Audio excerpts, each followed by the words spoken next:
প্রাচীন ভারতের এক শান্ত জনপদ।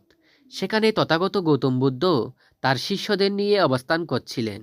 বুদ্ধের আগমনের খবর ছড়িয়ে পড়তেই চারদিকে উৎসবের আমেজ শুরু হলো।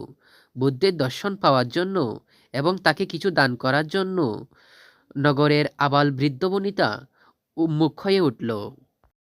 নগরের রাজা বিম্বিসার এবং বড় বড় বণিকরা স্থির করলেন তারা বুদ্ধকে এমন সব মূল্যবান বস্তু দান করবেন যা আগে কেউ দেখেনি। কেউ আনলেন হীরা জহরত খচিত পাত্র, কেউ রেশমি বস্ত্রের পাহাড়, আবার কেউ নিয়ে এলেন স্বর্ণ মুদ্রাই ঠাসাথলি। বুদ্ধ একটি উচ্চাসনে বসে সবার দান গ্রহণ করছিলেন। একে একে রাজা এবং বণিকরা এসে তাদের উপঢৌকন বুদ্ধের চরণে রাখলেন। বুদ্ধ শান্তভাবে কেবল হাত তুলে তাদের আশীর্বাদ দিচ্ছিলেন, কিন্তু কোনো বস্তুই স্পর্শ করছিলেন না। দাতাদের মনে মনে কিছুটা গর্ব ছিল যে তাদের দানই হয়তো বুদ্ধের সঙ্গের সবচেয়ে উপকারে আসবে। বীরের একদম শেষ প্রান্তে দাঁড়িয়েছিলেন এক অতিবৃদ্ধা নারী। তার জীর্ণশীর্ণ দেহ, কপালে বলিরেখা, আর পরনের কাপড়টি শতছিন্ন। তার থাকার মতো কোনো ঘর ছিল না, সহায় সম্বল বলতে কিছুই ছিল না। ভিক্ষা করে যা পেতেন তা দিয়েই কোনো মতে দিন কাটত। সেদিন বৃদ্ধা ভিক্ষা করে একটি ডালিম পেয়েছিলেন। সেটিই ছিল সেদিনকার মতো তার একমাত্র আহার। বুদ্ধের দর্শনের জন্য তিনি দীর্ঘ সময় লাইনে দাঁড়িয়ে তৃষ্ণার্ত ও ক্ষুধার্ত হয়ে পড়েছিলেন।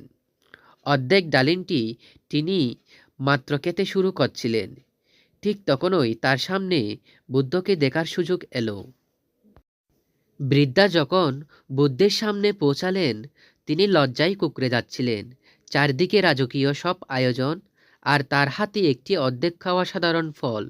তিনি ভাবলেন, আমি কত অভাগী, ভগবানকে দেওয়ার মতো আমার কাছে কিছুই নেই। এই ফলটি দিলে তিনি কি রুষ্ট হবেন?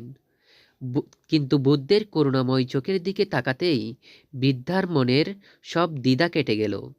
তিনি অসীম ভক্তিভরে সেই অর্ধেক ফলটি বুদ্ধের চরণে নিবেদন করলেন।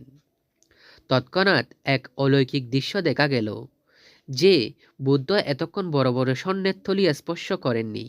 তিনি আসন থেকে সামান্য ঝুঁকে নিজের দুই হাত বাড়িয়ে পরম মমতায় বৃদ্ধার সেই সামান্য ফলটি গ্রহণ করলেন। উপস্থিত সবাই স্তব্ধ হয়ে গেল। রাজা বিম্বিসার অবাক হয়ে জিজ্ঞেস করলেন, হে প্রভু, ক্ষমা করবেন, কিন্তু একটি বিষয় আমার মাথায় আসছে না। আমরা রাজ্যের সারা সম্পদ আপনার চরণে ঢেলে দিলাম, অথচ আপনি সেগুলো হাত দিয়ে স্পর্শও করলেন না। কিন্তু এই বৃদ্ধার সামান্য ফলটি আপনি এত সমাদরে গ্রহণ করলেন কেন? বুদ্ধ পরম মমতায় ফলটি হাতে নিয়ে শান্ত কণ্ঠে উত্তর দিলেন, রাজন, ত্যাগের মূল্য নির্ধারিত হয় দাতার মনের উপর, বস্তুর দামের উপর নয়। আপনারা আমাকে যা দিয়েছেন তা আপনাদের বিশাল সম্পত্তির একটি অতি নগণ্য অংশ। দান করার পরেও আপনাদের অহংকার কমেনি, বরং বেড়েছে। কিন্তু এই বৃদ্ধার কাছে ওই ফলটি ছিল আজকের দিনের একটা সম্বল। তিনি নিজের ক্ষুধা বিসর্জন দিয়ে তার সর্বস্ব আমাকে দান করেছেন। আপনাদের দান ছিল উদ্বৃত্তের ত্যাগ, আর এই বৃদ্ধার দান হলো সর্বস্বের ত্যাগ। তার এই আধখানা ফলের মূল্য আপনাদের দেওয়া কোটি স্বর্ণমুদ্রার চেয়েও বেশি। বুদ্ধের কথা শুনে রাজা এবং বণিকদের দম্ভ চূর্ণ হলো।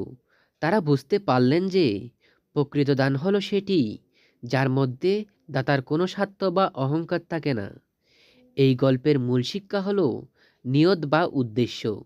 দানে পরিমাণ নয়, আন্তরিকতা বড়। অহংকার ত্যাগ, দান করে গর্ব করা দাতার পুণ্য কমিয়ে দেয়। সর্বস্ব ত্যাগ, নিজের অভাব থাকা সত্ত্বেও অন্যকে সাহায্য করাই প্রকৃত মহত্ব।